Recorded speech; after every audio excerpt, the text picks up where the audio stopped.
વડાપ્રધાનના કાર્યક્રમમાં પેટ્રોલ બચાવો સહિતની વિવિધ મુદ્દાઓના અમલને લઈ અને સિહોર નગરપાલિકા વિપક્ષ નેતા જયરાજસિંહ મોરીએ તેમના કાર્યક્રમમાં કરોડો રૂપિયાનું ઈંધણ બળી રહ્યું છે તે પહેલાં બંધ કરવા જણાવાયું. સાહેબ આપણા પરિચય છે. જયરાજસિંહ મોરી, વિપક્ષ નેતા, સિહોર નગરપાલિકા. ગઈકાલે ભારતના વડાપ્રધાન નરેન્દ્રભાઈ મોદી દ્વારા કેટલીક દેશવાસીઓને અપીલ કરવામાં આવી, પણ એમાં જે કહેવામાં આવ્યું કે ભાઈ સોનું ના ખરીદો, પેટ્રોલ ડીઝલની બચત કરો, વિદેશના પ્રવાસ ટાળો વગેરે જેવી લોકોને સલાહો દેવામાં આવી. પણ બીજાને સલાહ દેવામાં આગળ પડતા રહેતા વડાપ્રધાન જ્યારે એની અમલવારી પોતાના ઉપર કરવાની આવે ત્યારે અમે એમનું બેવડું વલણ જોવા મળી રહ્યું છે.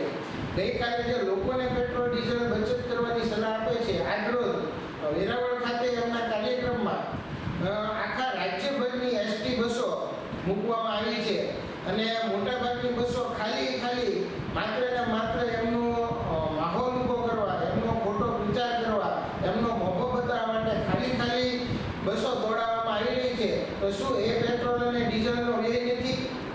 જ્યારે લોકોને સલાહ આપે છે કે તમે બચત કરો, પણ પોતે આવા ટાઈફાઓમાં કરોડો રૂપિયાનું આંધણ કરી નાખે છે, તો ખરેખર તો લોકોને સલાહ આપવાને બદલે પહેલાં એમણે પોતે એનું અનુકરણ કરવાની જરૂર છે. આ જેમ રાહુલજી આજે નિવેદન આપ્યું કે જે એમનું વડાપ્રધાનનું નિવેદન છે એમની નિષ્ફળતા સૂચવે છે કે ભાઈ ખબર જ હતી કે ભાઈ આ યુદ્ધ છે એ ચાલે છે ને એની દેશના અર્થતંત્ર ઉપર ખૂબ ખરાબ અસરો હતી, પરંતુ માત્ર ને માત્ર 5 રાજ્યોની ચૂંટણીના હિસાબે સબ સલામતના ખોટા બળગા ફૂંકવામાં આવ્યા અને હવે ચૂંટણી પતી એટલે હવે એને લોકોની ગરજ પતી એટલે હવે એના અસલિયત ઉપર ઉતરી આવ્યા છે. અને જે રીતે લોકોને સુખિયાળી સલાહો આપે છે, નોટબંધી વખતે હોય કે કોરોનાના લોકડાઉન વખતે હોય, દરેક વખતે આ સરકાર માત્ર ને માત્ર લોકોને સલાહ આપે છે, લોકો પાસે અપેક્ષા રાખે છે, પણ જ્યારે સરકારની જવાબદારીની વાત આવે ત્યારે એકદમ ગેરજવાબદાર રીતે, ગેરબંધારણીય રીતે વર્તન કરે છે. જયતરભાઈ વસાવાએ જે આરટીઆઈ કરે કે ભાઈ નરેન્દ્ર મોદીના એમના જે મીડિયા પર કાર્યક્રમ છે એમાં આશરે 70 કરોડ રૂપિયાનો એમાં ખર્ચ છે.